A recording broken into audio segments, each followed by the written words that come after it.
Bien.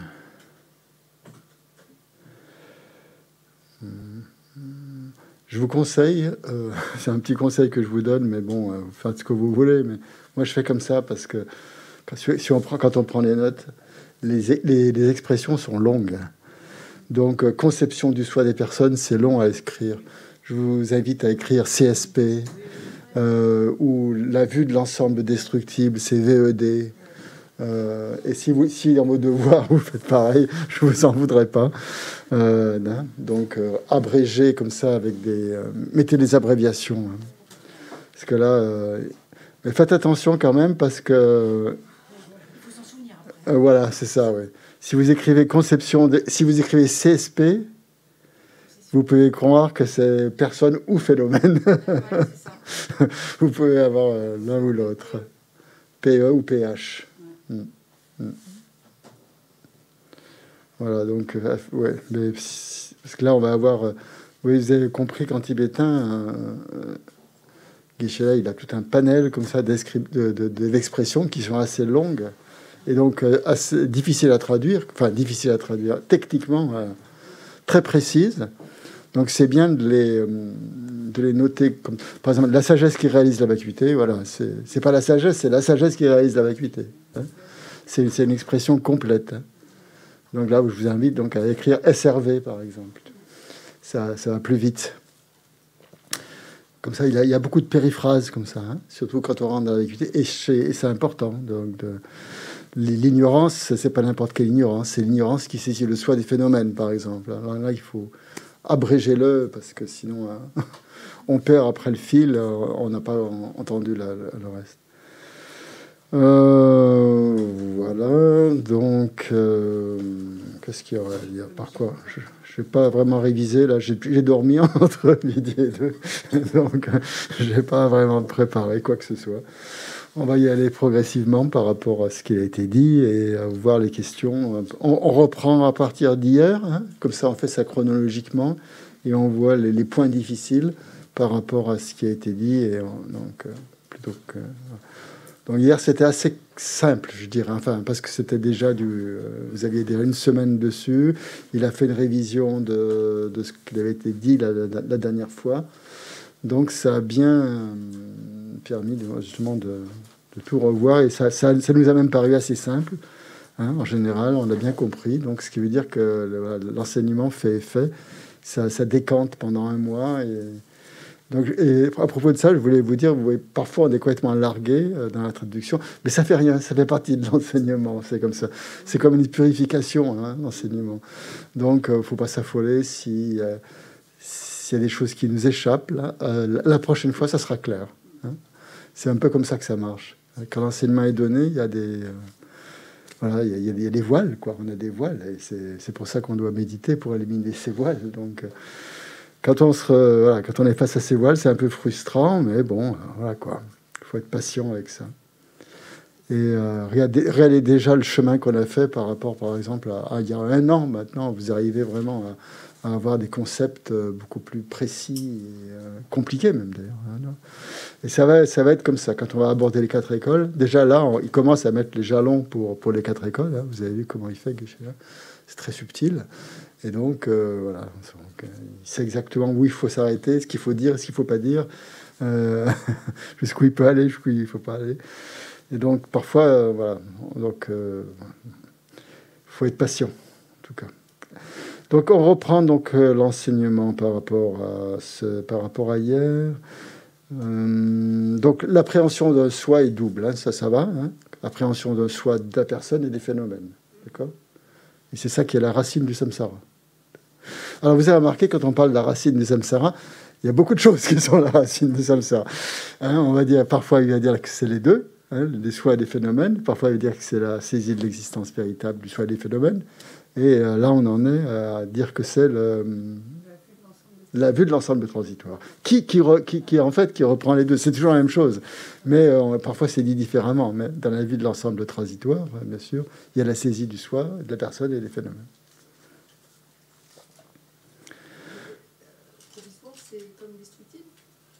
Oui. Destructible ou provisoire. Oui. Destructible, pardon. C'est quoi qu'est-ce qu'elle utilise? Périssable. Destructible, transitoire, périssable, synonyme. Attends. Toi, tu dis que la vue de l'ensemble destructible, pour moi, c'est le non-soi de la personne. C'est le non-soi de la personne, pardon. Oui, c'est le non-soi de la personne. Oui, c'est ça. Non. J'ai compris que c'était une conception du soi de la personne. Oui, c'est ça. Conception du soi de soi, sur son propre continuum. Voilà, c'est ça. Oui, j'ai dit des phénomènes. Oui. Oh, excusez-moi, je sais pas. Ça... Mais par contre, c'est aussi provisoire. Enfin, c'est destructible et provisoire. Enfin, dans les synonymes. L'ensemble destructif, on peut aussi dire l'ensemble provisoire. Oui, parce que les agrégats sont... Les agrégats sont provisoires. On les a pendant cette... les agrégats que l'on a actuellement, ils sont destructibles et provisoires. Oui, on pourrait le dire. Périssable. Périssable, destructible, provisoire, je ne sais pas en fait. C'est moi qui le dis, mais je ne suis pas sûr. C'est entre destructible et périssable, oui, ça c'est sûr. Et transitoire aussi. Transitoire, voilà, c'est ça. Transitoire ou provisoire, oui. C'est un peu pareil. Au final, la racine du samsara, c'est le soi de la personne et des phénomènes. Voilà, c'est le soi de la personne et les phénomènes. Ouais. Mais si on tourne... ouais. Parce que des fois, à un moment donné... Alors c'est ça, oui. Ouais. Michel a parlé de la vue de l'ensemble. Pardon, excuse-moi. Ça, on pourrait l'élucider. Oui, parce que c'est là où On pourrait l'élucider parce que parfois, bon, on dit que c'est la... Oui, voilà, il a dit Voilà. que c'était la vue de l'ensemble destructible qui était la véritable racine du samsara. Ouais. Et un peu plus loin, il parle de la racine du samsara où c'est le soi qui est double, soit la personne et des phénomènes. Voilà, c'est ça. Donc, je suis un peu perdu. Donc là aussi, oui, il fait... Est-ce qu'on peut le noter, ça, pour le vérifier auprès ça, de le Geshe-la noter comme question. La question serait... T'as raison. La racine...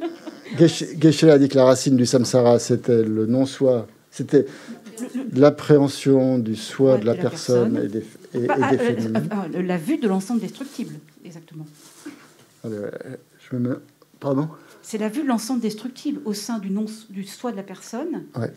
C'est pas le soi de manière générale, c'est l'ensemble de vues destructibles où il a dit que c'était la racine du samsara. Et un peu plus tard, il a dit que la racine du samsara, c'était la conception du soi de la personne et du soi des phénomènes. C'est ça. Or, la vue de l'ensemble destructible... Lequel est-ce, finalement Ok, voilà, très bien. Voilà, très bien. Ok. Ouais. Non, c'est pas la différence. C'est laquelle de ces deux hypothèses est la bonne pour dire que c'est la racine du samsara. Quelle est la différence? Non, c'est pas la différence. Quelle est la... Du coup, on va déduire, à mon avis, de la réponse. Non, pour moi, c'est pas ça la question. Pour moi, c'est soit la racine du Quelle samsara... est la racine du samsara? Voilà. Est-ce que c'est la c'est saisie de l'existence véritable de la personne et des phénomènes, ou est-ce que c'est simplement la vue de l'ensemble destructible? Voilà, on peut le dire comme c'est ça. tout ce qu'il faut demander. Voilà. Et moi, ce que j'ai compris, mais ça a vérifié, je ne prétends pas que ce soit juste, c'est que en fait, dans la vue de l'ensemble destructible, il y a les deux. Il y a les deux. Moi, j'ai compris que l'ensemble destructif, c'était que pour soi. Ah oui, oui. Oui, au départ, dans la définition. La Oui, dans la définition, définition. l'ensemble destructif, c'est Oui, soi. oui. Son propre continuum mental. Pourquoi on saisit le soi de la personne? Parce qu'on saisit le soi des phénomènes. Et oui, logique. Et on saisit, Enfin, et on saisissant saisit le soi des phénomènes, agrégats, on voilà. saisit sur les agrégats. Voilà, du fait des agrégats. On saisit le soi des phénomènes parce qu'on saisit le soi des agrégats. Prends un micro parce que sinon les deux chances, ça va être très Oui, pour les gens sur Zoom, ça va être compliqué. Ouais. Si tout le monde parle tout, on reste tous en même temps. Alors, Sans dans discipline. quel sens cela se passe-t-il? Comment? Est-ce que c'est la conception du... Parce qu'on saisit le soi de la personne, on saisit donc le soi des phénomènes? Ou Bon, il n'en a pas parlé de ça encore. Normalement, on peut lui poser la question aussi. Qu'est-ce qui vient en premier? La saisie, c'est dans le commentaire, ouais, ça. Ouais. Non, d'abord, c'est les phénomènes, et après, c'est la personne. C'est ça. Et quand on réalise le non-soi, c'est l'inverse. On réalise d'abord le non-soi de la personne, et après, on réalise le non-soi des phénomènes. Mais quand on les saisit, au niveau de la saisie de l'existence véritable, c'est parce qu'il y a la saisie de l'existence véritable des phénomènes qu'il y a la saisie de l'existence véritable de la personne. Ne parle pas dans le micro. en dehors du micro. Alors hier, moi, j'avais posé la question à Richela, qui ressemblait à ce qu'on est en train de se dire. Et la conception du soi, c'était l'ensemble destructible et qui était qu'on était à errer dans le samsara. Pendant j'ai pas Alors, j'avais marqué, suite à la question que j'avais posée hier, que je ne comprenais pas trop, l'histoire qu'on comprend que l'inverse n'est pas vrai, j'avais marqué après que la conception du soi, c'était donc c'est bien la vue de la conception du soi des personnes. Des personnes, oui. Est bien la vue de l'ensemble destructible, mais qui est à l'origine de notre errance dans le cycle du samsara, et pas qui est... On parle de ça. C'est la même chose que la racine. À l'origine de notre errance dans le samsara. D'accord, mais c'était que ça. C'était la conception du soi des personnes, l'ensemble destructible. Quand j'avais repris les notes, c'était pas en rapport avec les phénomènes. Oui. Bon, c'est ça. La racine du samsara, c'est l'ignorance. Oui, vas-y, Jean-Louis, dis-nous ça encore. Très bien. Il faut revenir au basique. La racine du samsara, c'est l'ignorance. Oui. Dans les 12 liens, il y a l'ignorance qui génère des karmas qui s'impriment sur la conscience. Voilà, donc, cette ignorance, c'est de la véritable nature des choses. Et donc qui implique à la fois l'absence d'existence intrinsèque des personnes et des biens. Les prasangika le mettent au même niveau, donc il n'y a pas à se poser la question quel est le premier ou que le second. Dans le commentaire, si. Ah, oui. On se peut, C'est pour ça que... Si. Deux niveaux. Ouais.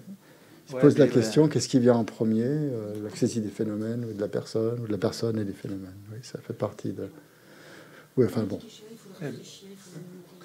Voilà, c'est fait pour malaxer les choses. Tu es merdé. Bon.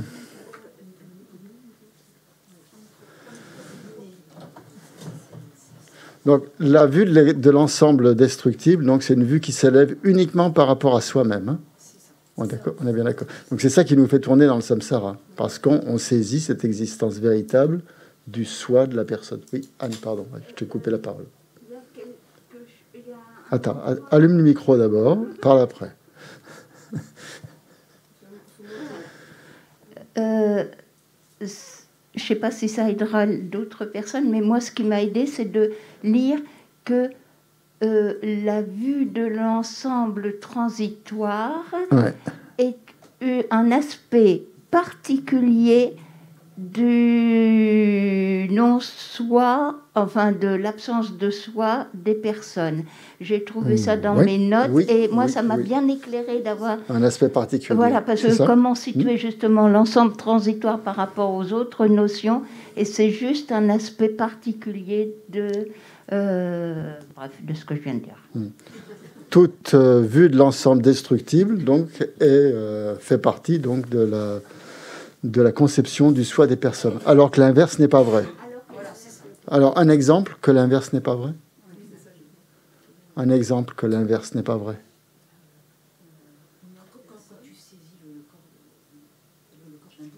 N'importe quel être ordinaire. Quand on saisit l'existence d'un être, hein, c'est la saisie de l'existence véritable de la personne, mais ce n'est pas la vue de l'ensemble destructible. Donc la vue de l'ensemble destructible, c'est forcément la saisie de l'existence en soi des personnes, mais l'inverse n'est pas vrai. Okay. Question sur Zoom. Allez-y, hein, on ne vous oublie pas, manifestez-vous. Je ne vous vois pas. Bonjour Christian. Oui. Bonjour Xavier. Voilà, je vais être honnête, je n'ai pas compris la moitié de ce qui a été dit depuis 2 jours, mais c'est pas grave, parce que je vais réécouter, et puis calmement, puis ça va rentrer. Mais je n'arrive quand même pas à comprendre, mais je voudrais... Lis bien les commentaires aussi, lis les commentaires. D'accord. Ouais. Je voudrais quand même que vous m'expliquiez ce qu'est une personne dans le cadre du bouddhisme. Dans une personne, mais ici, la personne, c'est l'individu, c'est le je, c'est le moi, voilà, ils sont tous synonymes. Oui. C'est pas tout à fait ça, mais c'est pas grave. Attendez, parlez un micro, s'il vous plaît. Qu'est-ce que tu disais ? Alors, Après, moi, je disais qu'en fait, ils ont dit une personne, c'est tout être. Donc, ça peut être aussi bien un insecte qu'un esprit. Oui, c'est ça. Ça peut être un animal. Un individu. C'est pas juste un individu. C'est pas ça que je veux dire. C'est bon. Ah bon. Mais c'est pas grave. D'accord. Oui. C'est bon. C'est ça. Donc, et la saisie du soi des phénomènes, c'est tous les phénomènes autres que les personnes.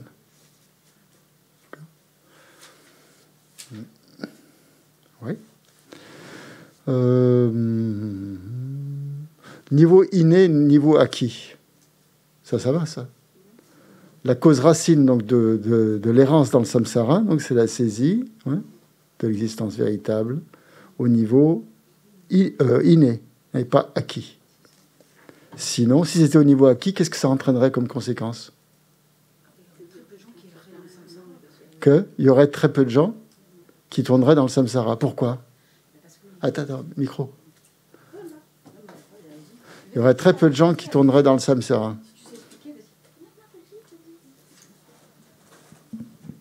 J'ai compris qu'en disant ça, c'est-à-dire qu'il faut être tenant d'une vue philosophique pour pouvoir effectivement avoir cette conception acquise. Si c'était ça, si c'était le soi acquis. Voilà, ça veut dire quelqu'un qui est donc tenant d'une vie philosophique serait seul à tourner dans le samsara. Voilà, c'est ça. Donc tous ceux qui n'ont pas qui sont pas tenants d'une vue philosophique ne tourneraient pas dans le samsara. Ça serait fantastique.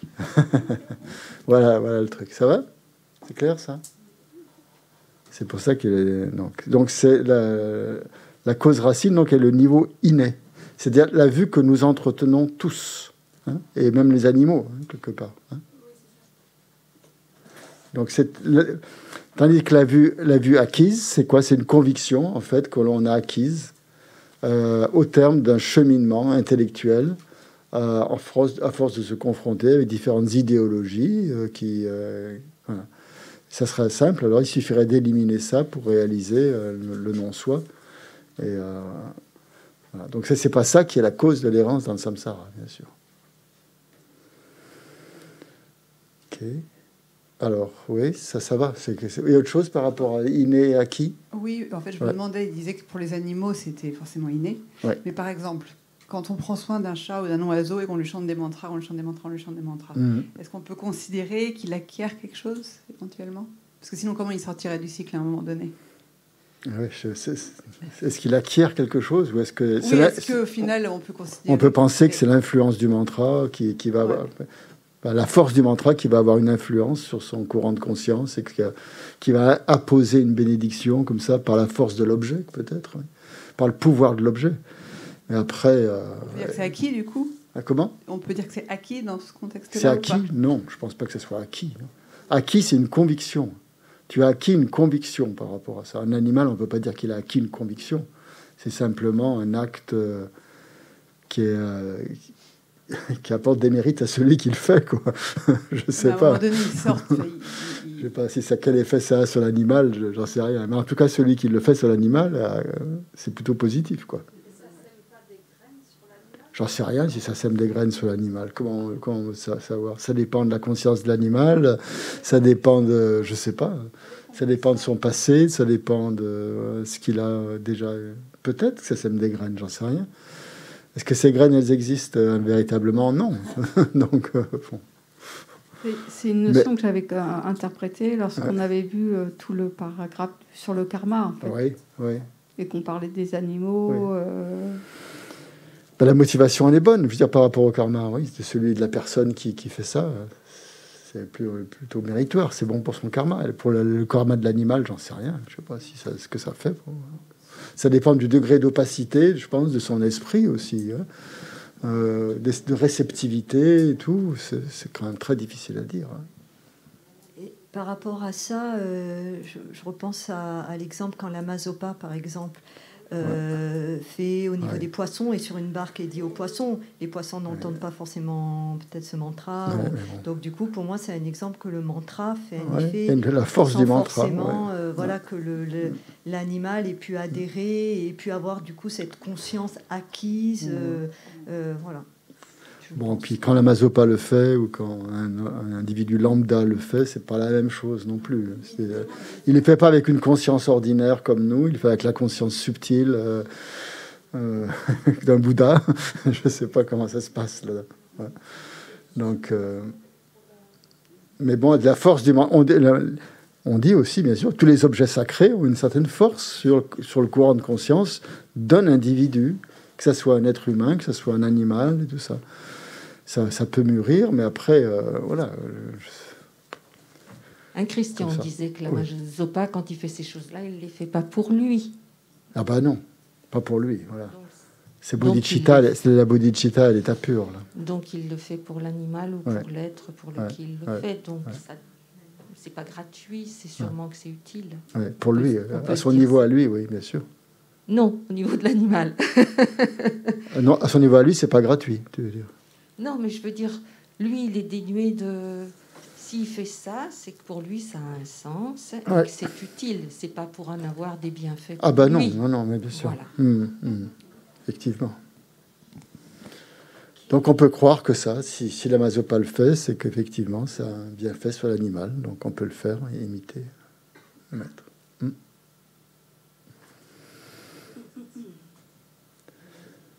Ouais, autre chose par rapport à qui il est, par rapport aux différentes écoles, ça va? Il y a des choses que vous n'avez pas compris par rapport au Prasangika et aux différentes écoles. Quand on parle des écoles inférieures, en général, c'est tout ce qui est inférieur au Prasangika. Svatantrika compris. Hein? Madhyamika, Svatantrika compris. C'est un peu comme ça qu'il faut le comprendre. Okay? Donc toutes les écoles inférieures, il n'y a que les Prasangika qui considèrent que les phénomènes existent par simple désignation. Okay? Pour les autres écoles, c'est impossible. Il y a quelque chose du côté de l'objet. C'est pour ça qu'on les appelle tous, entre guillemets, des réalistes, parce qu'ils attachent aux objets une réalité encore, hein, une réalité qui existe du côté de l'objet. Qu'il y a quelque chose du côté de l'objet qui existe. C'est de plus en plus subtil, peut-être. Donc pour certains, ça va être... qu'est-ce qui peut exister du côté de l'objet ? Différentes caractéristiques qui font que l'objet est comme ça. Comment ? Pour certains, ça va être les agrégats. Pour d'autres, ça va être la conscience mentale. Pour les autres, en général, c'est la conscience fondamentale, la conscience base de tout. Bon, c'est la conscience base de tout. On verra ça quand on étudiera les Chittamatra. Donc chacun a une définition comme ça. Il n'y a que pour les Prasangika que ça existe comme une simple désignation. D'accord ? Parce qu'ils disent que... Les autres disent, sinon, on pourrait on pourrait mettre n'importe quel nom sur n'importe quel objet. Et voilà. Donc, il faut bien qu'il y ait des caractéristiques particulières qui existent du côté de l'objet pour permettre de le désigner, en quelque sorte. Et c'est cette caractéristique qui fait que l'objet existe. Mais pour les Prasangika, non. C'est simplement la désignation qui fait fonctionner l'objet. Oui, tu voulais dire quelque chose ? Est-ce qu'il existe un document sous forme de tableau ? Oui, où il y a toutes les écoles ? Oui, et qui mettrait les différences entre les... Parce que moi, ça m'aiderait mieux à c'est peut-être un peu trop tôt pour vous le donner, oui, mais ça existe. Oui, il y a tout ce qu'il faut. Il y a des documents, il y a des tableaux comme ça, avec le nom soit subtil, le soit subtil, le soit grossier, le nom soit subtil, le nom soit grossier, tout le... Vous allez... ça va être encore une sacrée histoire, ça. Ouais, question sur Zoom. Sylvie. Non. Excuse-moi, Christian. Oui. Je peux poser une question ? Oui, bien sûr. Je reviens un petit peu en arrière. Dans le plan, on parle de conception innée d'un soi et de conception artificielle. Artificielle, c'est les conceptions acquises ? Oui. Vous avez tous le plan, hein, vous l'avez tous sous les yeux, le plan du... C'est pas toujours facile de suivre avec le plan. Je suis d'accord. Surtout, on ne sait plus où il en est. Bon, là, c'est clair. Là, j'ai un peu patauché. Hier aussi, moi aussi. Là c'est clair maintenant. Hein. On est dans la deuxième partie qui s'appelle « Montrer que l'ignorance perturbée constitue la racine de l'errance dans le cycle ». D'accord ? Oui, j'ai retrouvé. Donc, on parle de conception artificielle et non pas conception... Ouais, dans les... D'accord. Ouais. Si ? C'est ça, qu'on fait artificielle, oui. Ouais. C'est ça, la conception innée d'un soi doit être établie comme la racine de l'existence cyclique, tandis que les conceptions artificielles ne peuvent pas l'être. C'est ça qui est dit dans le titre. Bon, dans les citations, ça va. Donc, Geshe-la a insisté sur le fait qu'on s'appuie sur les citations. Ça fait partie, donc, justement, de la méthode pour pouvoir réaliser ou comprendre et réaliser la vacuité. Et pas simplement se fier à son propre jugement et à sa propre compréhension, mais bien s'appuyer sur les citations qui sont des citations de maîtres authentiques, justement, puisque il faut s'appuyer sur des maîtres authentiques pour réaliser la vacuité. Nagarjuna, Chandrakirti, Aryadeva. Donc toutes les citations qui sont données, là, ce sont des citations qui mettent comme des jalons pour nous. Donc il est important de bien les comprendre, ces citations, puisque vous avez vu, quand les maîtres enseignent, Geshe l'a compris, Sasanten n'en parlons pas, il n'affirme jamais rien sans s'appuyer sur une citation qu'ils connaissent par cœur en général. Et voilà. Donc ça a été leur entraînement. Hein. C'est grâce à ça c'est là-dessus qu'ils s'appuient. Et quand ils ont des doutes, ils retournent dans les textes racines pour extraire cette citation et s'appuyer dessus pendant leur méditation. Donc c'est comme ça qu'il nous faut faire, nous aussi. Hein. Mais est-ce que vous pouvez nous les donner celles que Valérie mais elles sont dans le commentaire. Hein. Elles sont dans le commentaire. Ouais. Le commentaire est très très bien fait. Parce que il y a le commentaire de Yatson Kappa. Hein. Il y a 3 parties, si vous voulez, dans le commentaire. Il y a les mots donc, du commentateur, qui est de Tri Rinpoche. Il y a les mots de Tsongkhapa. Et il y a ce que cite Tsongkhapa. Donc vous avez 3 niveaux, en fait, dans le commentaire. Hein. Oui, mais oui, il faudrait... Bon, là, on en est page 40 dans le commentaire. Page 39. Hein, montrer... Voilà, donc c'est... il y a beaucoup de choses qui ont été très intéressantes, qui ont été dites avant, aussi. Donc, toutes les citations, là, vous allez les retrouver là, dans le commentaire. Je vous conseille de l'imprimer, hein, c'est quand même comme vous voulez. Hein,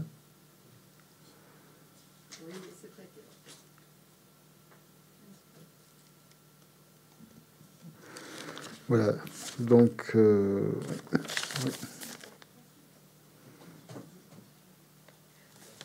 Et puis c'est vrai que là, je viens de retrouver aussi, il y en a pas mal de citations qu'elle a données depuis hier, effectivement, qui sont par exemple page 38, qui sont en commentaire qu'a donné. Elle a cité beaucoup Chandrakirti, d'ailleurs. L'entrée au milieu. Voilà, oui, ça, c'est... ça. Mais on en a beaucoup qu'elle a cité depuis hier. Ouais. Nagarjuna et Chandrakirti et Aryadeva, essentiellement. Mais sur le moment, en fait, je n'ai pas directement... Quand elle en parle, c'est après, oui. Sur le moment, c'est pas évident de les prendre. Mais si elle nous le dit, c'est-à-dire que ça évite d'essayer de noter. Dans l'écoute de l'enseignement, c'est un plus. Si on a déjà, on va dire, un commentaire ouvert à la bonne. Merci pour prendre le micro.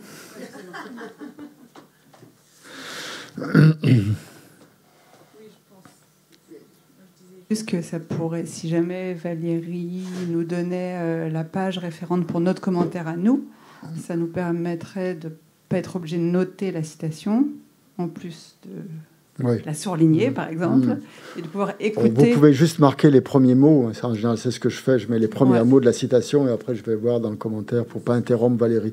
C'est difficile quand on traduit d'avoir l'esprit posé sur plusieurs choses en même temps. Et donc, ça fait perdre le fil, ça fait oublier des choses. Donc, c'est à nous de faire le travail aussi de noter et puis d'aller après, quand on est chez soi, quand on étudies ça, on retrouve facilement. Excuse-moi, oui, je ne sais pas pareil si ça peut venir à d'autres personnes. En fait, la difficulté, justement, parce qu'il est difficile, pour Valérie certainement, de suivre jusqu'au bout le fil de ce qu'elle exprime, et peut-être que ça vous fait la même chose, c'est que ça va si vite qu'on n'a pas le temps de noter les choses. Si on l'avait, ce temps, je ne sais pas si ce serait possible que ça soit répété plus lentement, comme justement Capucine a demandé ce matin, parce qu'à partir de là, en le regardant et en s'en imprégnant, ça c'est clair. C'est juste cette petite phase-là. Je ne sais pas si pour d'autres c'est la même chose.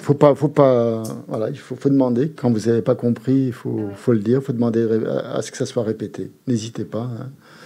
Et Valérie, elle le fait en général. Elle demande si on a bien compris. Et là, il ne faut pas être timide. Il faut y aller. Puis dire non, je n'ai pas compris. Et puis recommence pour que ça soit... que vous ayez le temps de noter ou d'assimiler ce qui a été dit. De le noter dans votre propre langue, propre terme. Permanent, unitaire, indépendant. Donc, la conception non bouddhiste d'une personne, hein, pour les non-bouddhistes, une personne, c'est une personne donc, qui existe de manière permanente, unitaire et indépendante. Hein. Ça, c'est comme ça que les non-bouddhistes la conçoivent. Et c'est ça qui est réfuté par les écoles bouddhistes, par toutes les écoles bouddhistes. Permanent veut dire donc que ça ne change pas. Une personne qui ne changerait pas, qui serait le même individu tout le temps. Hein. C'est-à-dire que les agrégats changent en passant d'une vie à l'autre, mais pas la personne. Donc ça, ce sont des conceptions non bouddhistes, qui a une personne qui existe de manière permanente. Un soi, si vous voulez. Hein. Le soi de la personne. Et ça, on va les retrouver. Ça, c'est pour ça que c'est important de bien déjà les noter, cette conception, parce que ça va faire l'objet de nombreux débats entre les bouddhistes et les non-bouddhistes. C'est dans quand on va étudier un peu les différentes écoles. Et donc, c'est se rappeler de ça, hein, se rappeler de cette conception du soi de la personne pour les non-bouddhistes. Et en fait, c'est intéressant quand même. Faut pas avoir l'attitude de se dire oh ok, moi je suis prasangika. On n'est pas des prasangika, malheureusement. Si on était des prasangika, tout irait bien. On aurait tout réfuté. Mais on est un mélange de toutes ces écoles en fait, de toutes ces écoles inférieures. Parfois, on pense que le jeu existe de manière... Il a l'air d'être permanent, ce jeu. J'ai l'impression d'avoir le même jeu que quand j'étais petit, quand j'avais 2 ans. J'ai l'impression que je n'ai pas changé. En fait, il y a toujours un truc quoi, qui est là, hein, si je regarde bien.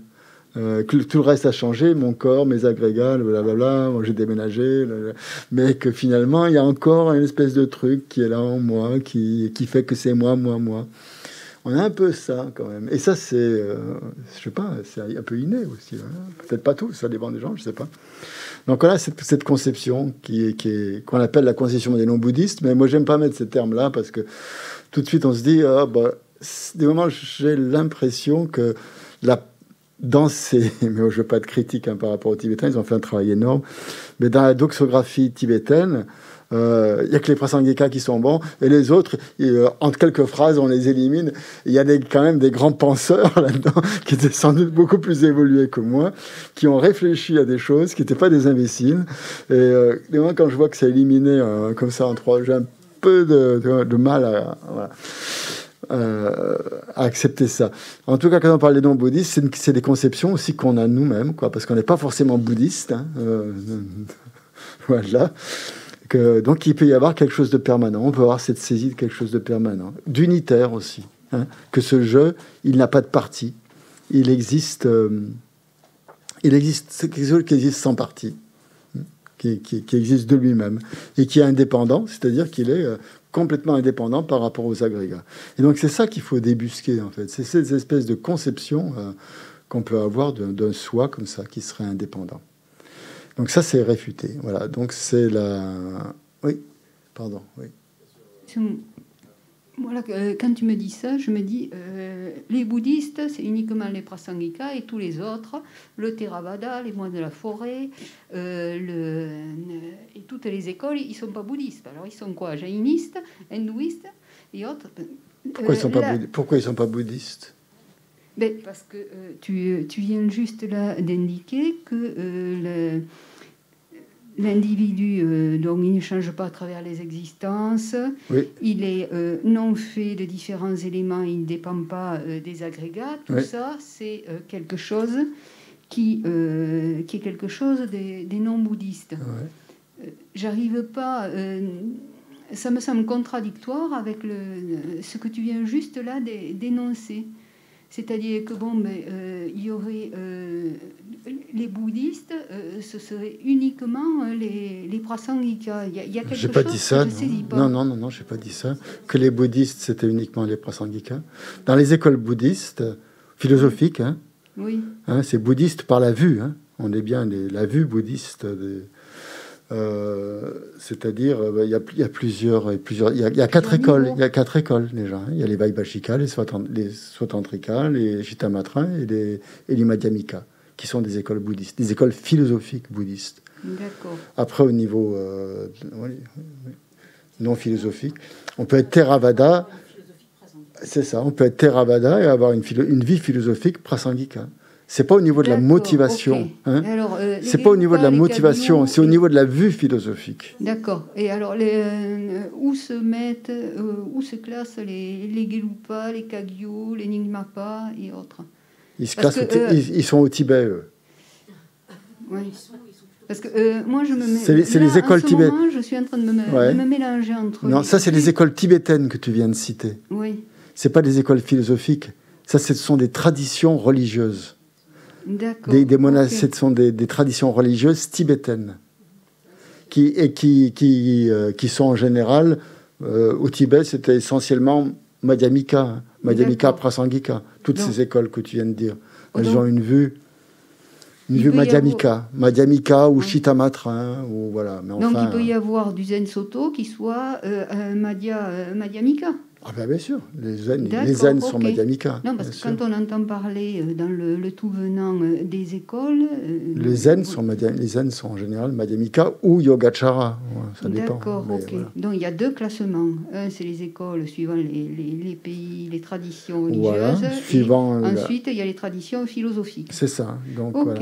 Il y a des subdivisions comme ça qui sont faites de manière différente. D'accord, hein, soit selon les écoles, soit selon la motivation, on va dire, voilà.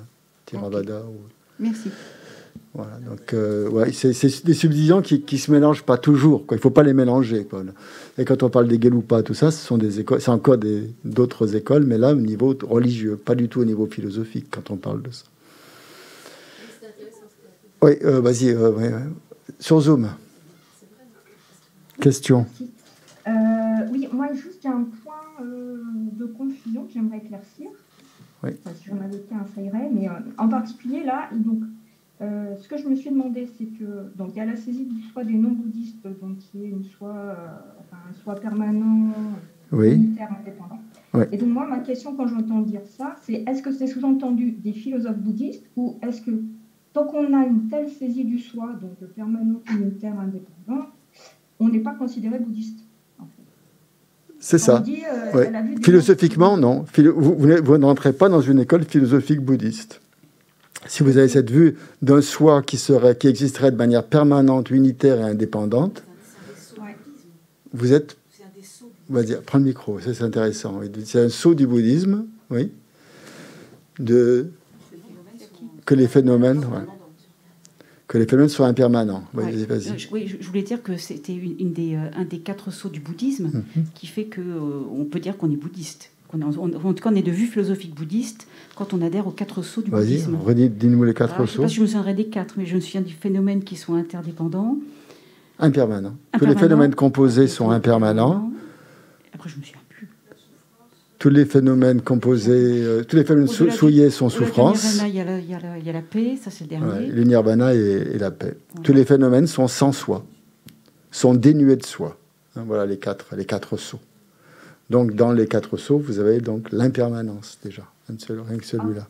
On en reste au niveau de dire que c'est que philosophique. Oui. Enfin, je veux dire, par rapport au fait de... On peut quand même... parce que pour moi, être bouddhiste, c'était au niveau du refuge, en fait. Oui, c'est ça, au niveau de la motivation, au niveau du refuge. Mais là, on est dans une perspective philosophique, hein, voilà, oui, bien sûr. Entendu, voilà, ce sont des écoles philosophiques qu'on dit bouddhistes ou non bouddhistes. Hein. Donc, les écoles non bouddhistes adhèrent, justement. Et là aussi, quand on parle des écoles non bouddhistes, c'est au sens large, hein, c'est une généralité. Je ne sais pas si je ne connais pas toutes les écoles non bouddhistes. Mais dans leur manuel d'études, ils ont étudié ça, tous les Tibétains. Ils ont étudié tout ça à fond, toutes les écoles non bouddhistes. Donc s'ils disent ça, c'est sûrement vrai que toutes les écoles non bouddhistes adhèrent à un soi permanent, unitaire et indépendant. Qu'ils appellent Brahman, qu'ils appellent Latman, qu'ils appellent je ne sais pas comment. Hein. Après, les noms sont peut-être différents, hein, je ne sais pas. Mais il y a cette idée qu'il y a un soi permanent qui ne change pas. Je pense que c'est ça, c'est Latman, hein, qui est sans partie et qui est indépendant des agrégats. Comme une âme, quoi, en fait, quelque sorte. C'est le concept un peu d'âme. L'âme, c'est quelque chose de permanent, qui est unitaire, sans partie, et qui est indépendant. Donc, les chrétiens feraient partie des non-bouddhistes, on pourrait dire, en quelque sorte. Les chrétiens qui adhèrent à l'existence de Dieu comme étant quelque chose de permanent, comme chose d'unitaire et indépendant. Voilà. Tous les non-bouddhistes. Donc, pas que les hindouistes, en fait. Hein. Je pense que dans les Upanishads, en Inde, ils parlent carrément du soi. Oui, avec un grand S. Avec un grand S. Ouais, le soi, oui, bien sûr. Et c'est ça. Pour c'est un soi permanent, unitaire et indépendant. Oui. Il y a autre chose, il y a une autre question sur Zoom ou tu as fini ta question? Non, c'est bon. Je sais pas, on a répondu à... Oui, moi c'était juste ça. Je me demandais si c'était sous-entendu parce que j'entends les mots bouddhistes. Oui, non, c'est philosophie. C'est une philosophique. Ouais. Ok. Donc tout ça, bien sûr, doit être, quand on parle du soi, quand on parle du non-soi, ça doit être défini par rapport aux écoles philosophiques, hein, qu'on va voir. Hein. Donc ça, là, on est donc dans la vue des Prasangika qu'on regarde maintenant, mais après, quand on étudiera les 4 écoles, on verra tout ça plus en détail. Donc là, c'est simple, hein, en fait, là, pour l'instant. Si on prend qu'une seule vue, voilà.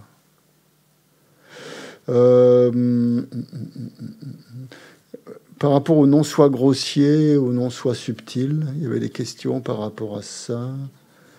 Donc le non-soi, oui. Alors on était, oui, pardon, vas-y. Je suis pas sûre d'avoir bien compris quelque chose. Moi non plus. Dans le non-soi grossier, on est d'accord que c'est l'absence d'une personne permanente, unitaire et indépendante. C'est ça. D'accord. Donc c'est une saisie acquise. Est-ce qu'on peut dire ça comme ça? Oui. Et le non-soi subtil, c'est l'absence d'existence d'une personne existant de manière autonome et substantielle. C'est ça. Et là, c'est là où je me demandais si le non-soi subtil, du coup, c'était une conception, une absence de conception innée du soi. Toi, il y a l'acquis pour le grossier, mais est-ce que du coup, le subtil, on peut dire que c'est l'absence de conception innée du soi? Ok, à noter ça aussi sur le... Ouais. Je dirais que c'est aussi... J'ai demandé à la fin à Valérie. Oui. Elle m'a dit non. Du coup, j'étais complètement perdue. Et elle m'a dit, mais attention, là, j'ai le cerveau en ébullition, donc je vais revoir ça tranquillement. Mais voilà, on peut quand même poser des questions. Moi, c'est un peu pareil. J'ai le cerveau en ébullition et je ne me prononcerai pas. Vérifier avec Geshe-la. J'ai une petite idée, mais je ne suis pas sûr. Donc... Alors, vas-y. Donc, le non-soi grossier, c'est donc l'absence d'une personne permanente, unitaire et indépendante. Et qu'est-ce que l'absence d'une personne substantielle et autonome? Est-ce que c'est le non-soi grossier ou est-ce que c'est le non-soi subtil? Pour les écoles supérieures. Pour les Prasangika. Oui.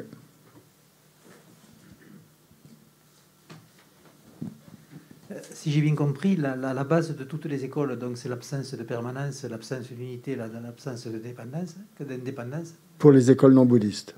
Non, pour les... Tu parles de quoi? Pour le nom, c'est la base... Le non-soi grossier, oui, d'accord. Et ensuite, dès qu'on monte sur l'école supérieure, apparaît l'absence d'autonomie et l'absence de substance. Oui. Et dès qu'on monte après au Prasangika, à mon avis, c'est là où apparaît ce qu'elle a appelé alors l'absence de soi, de son propre côté. En fait, c'est l'absence d'existence intrinsèque et la désignation par l'esprit sur une base de désignation, bien sûr, parce que la désignation, il faut quand même qu'il y ait une base de désignation, parce que sinon, ça ne marche pas. Bien sûr. Hein? Ah oui, il y a toujours une base de désignation. L'école la plus haute, donc je pense qu'elle fait fi de tout ça, et elle part du principe qu'il y a une énergie, des énergies, et l'esprit désigne ces énergies, met une désignation sur quelque chose. Des énergies, c'est-à-dire? Et ça, c'est moi qui le vois un peu comme ça, mais je ne sais pas ce que ça vaut. Hein. Non, mais si tu le vois comme ça, pourquoi pas? Voilà. Enfin, moi, ce qui m'aide de comprendre, c'est toute cette interconnexion et tout ça. C'est en fait, quand on voit quelque chose, quand on voit un phénomène ou quand on voit une personne, si on imagine que c'est tout un tas, une personne comme Christian, si on imagine que toutes les énergies qu'il a fallu pour qu'il arrive là, en prenant en compte papa et maman Christian, en prenant en compte tous les gens qui l'ont éduqué, qui l'ont soigné, qui l'ont un truc comme ça. Donc devant nous, on a cette base d'énergie qui est là, qui est intimement connectée avec moi et avec tous les autres. Et à un moment donné, notre esprit, il dit, cette base d'énergie, c'est Christian Chary. C'est ça, il met une désignation. Voilà. Enfin, où il utilise une désignation conventionnellement existante. La base de désignation, c'est quand même les agrégats, les éléments de Christian Chary. C'est la base de désignation. C'est Jean-Louis Frère qui est en face de moi. Non, c'est la base de désignation. Voilà. Il faut que l'objet est toujours désigné sur une base de désignation. Et après, nous, ce qu'on confond, on confond la base de désignation et la désignation. Voilà. Et il faut bien apprendre à séparer les deux. Et moi, ce qui m'aide, c'est l'Amazopa. Je ne sais pas si tu te rappelles, quand il était venu en retraite, là. À un moment donné, il avait donné un enseignement et il disait, j'ai noté cette phrase, je me la suis gardée, il disait, notre esprit, dans le premier instant, il voit les choses telles qu'elles sont. Et le milliardième de choses après, il est contaminé par nos agrégats, nos karmas, etc.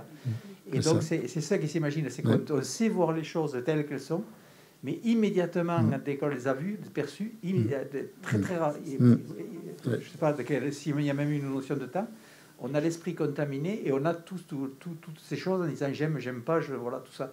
Et tous ces trucs qui viennent polluer. Mais il disait qu'on est tous capables de voir les choses telles qu'elles sont dans le premier instant. Voilà. Oui. Au deuxième instant, c'est déjà...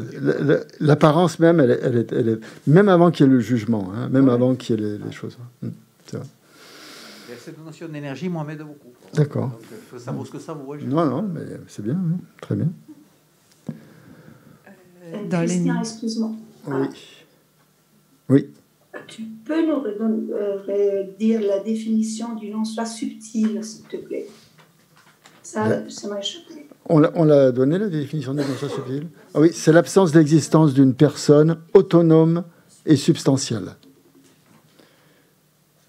Oui, justement, la question suivait ça. Et le non-soi grossier, le non-soi, le non-soi grossier, c'est l'absence d'une personne permanente, unitaire et indépendante. Et dans le non-soi subtil, on a parlé aussi existence de non-soi de son propre côté. Donc, est-ce que... Ça, c'est les prasangika.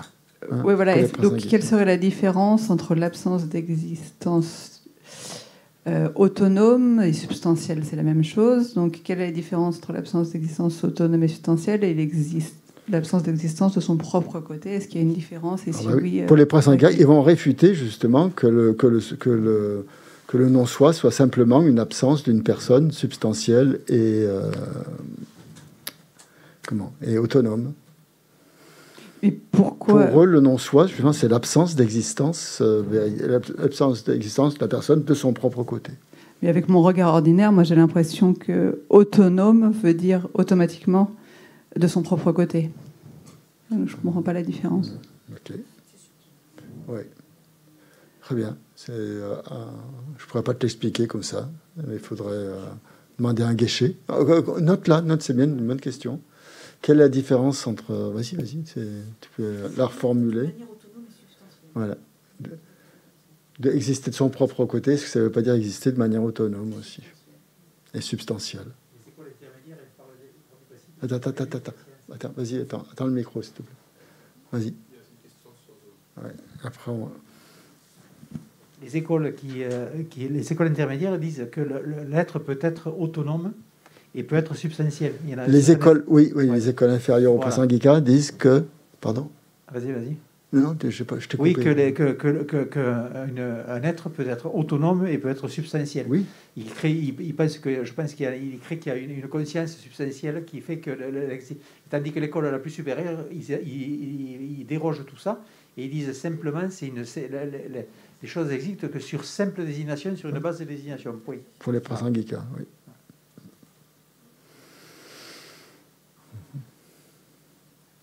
Du coup, j'avais une question. J'attendais. Oui. C'était juste par rapport à l'échange, je pense, à la question de Jordan. Oui. En fait, pour moi, c'est pas si clair, en fait, parce que, de ce que j'ai compris, on a dit on n'a pas de temps à perdre par rapport aux conceptions qui sont acquises.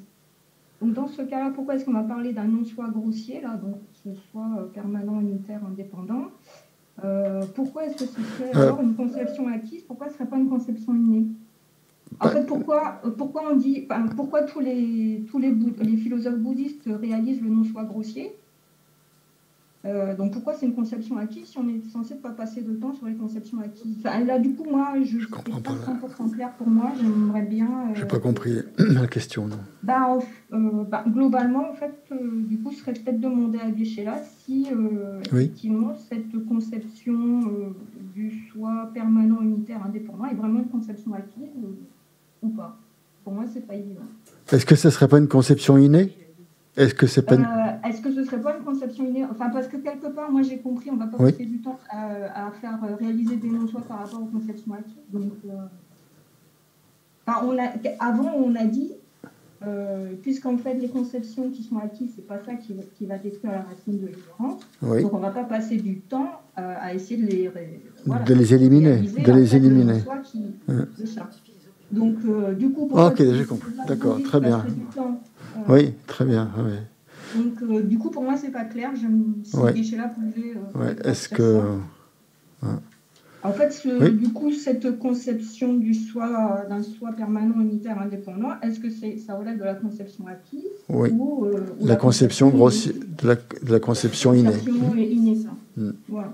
Merci. Très bien.